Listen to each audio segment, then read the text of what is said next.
So, should I turn around and close my eyes? Depends. Did you do it? You're really asking if I killed your son? You're really asking if I'd kill my brother? There's so much darkness in this world, and there's so much animosity and violence and hatred, and Tyrion and Jaime's relationship is actually something kind of sweet, you know, and Jaime has always defended his little brother when no one else would.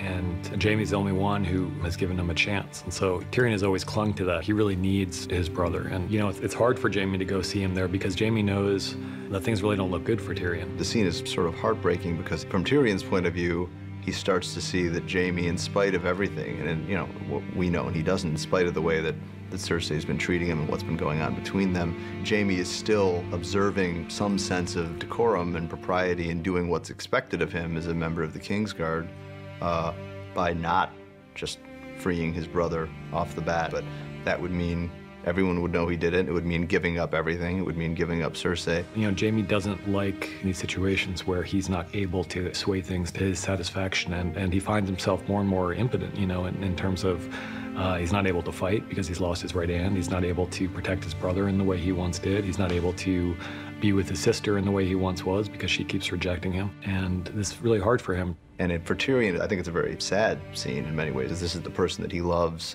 more than anyone in the world, his only real friend in the world, and he sees that his brother either can't or won't take a drastic action on his behalf. So he sort of leaves the scene right where he started it, in a jail cell, awaiting a show trial. The poison. I don't understand. The Lannisters gave you wealth, power. Joffrey made you the Lord of Harrenhal. A man with no motive is a man no one suspects. I think Littlefinger kind of revels in telling people how he sees the world, and you know, schooling Sansa. I think that's been important for him since the first time he met her, and he's been a bit obsessed with her from the get-go. You know, in large part because she's the daughter of the woman he loved since he was a child. The way he sees it, he's has a chance to at least be close in some way. We're not quite sure what way he wants to be close yet with Sansa. And part of Littlefinger's version of intimacy is educating this young naif from the provinces and the way the world really works. I think the only time that Littlefinger, as in the past, has ever been honest with anyone is when that person has absolutely no power. And Sansa is completely under his power. So he tells her the truth in one way, and she, I think very impressively, calls him on his bullshit. I don't believe you. If they catch you, they'll put your head on a spike, just like my father's. You'd risk that just to confuse them. It doesn't make any sense. You don't get as far as Littlefinger's gotten if you take massive, drastic risks for no reason. And so Littlefinger peels that layer of kind of falsehood away and tells her something that's more true. Whether or not it's the real truth for him, it's hard to know. I mean, it's kind of uncertain whether or not there is anything underneath the lies except for better lies. But I think that what he tells Sansa definitely makes a lot more sense than his whole routine about shaking things up because he likes things to stay shaken up. He takes calculated, extreme risks, and he's smart enough and manipulative enough to make them pay off, or at least he has been so far. I'd risk everything to get what I want. And what do you want? Everything.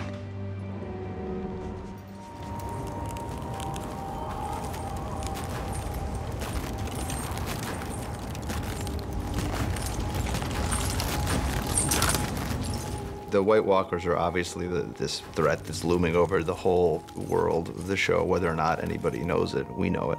And we wanted to delve deeper into their world, but we wanted to do it in a sort of a specific way. I mean, having grown up as a kid watching some of the old monster movies, you realize that the most effective, mysterious, horrible things were the ones that remained mysterious, that the more you showed of something, the less mysterious and horrible and the more sort of mundane it started to seem. So we really wanted to just take people very deep into their world, but in a way that preserved the fundamental mystery of that world. Part of it was something we were always curious about. You know, when the very first time we saw Craster leave a baby in season 2, you're wondering what the hell's that all about. You see the White Walker take it, you don't know what's gonna happen.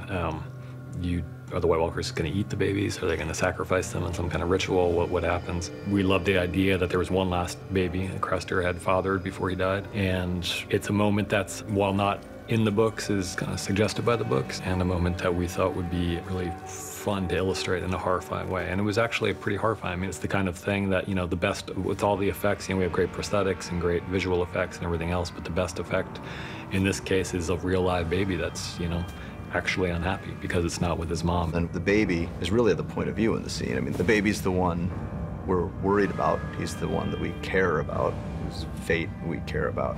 And so we all kind of centered around the idea of making it as disoriented and as claustrophobic as a baby's very limited point of view. And the revelation of what the walkers are actually doing with the babies, we hope will come as a particularly nasty surprise to people.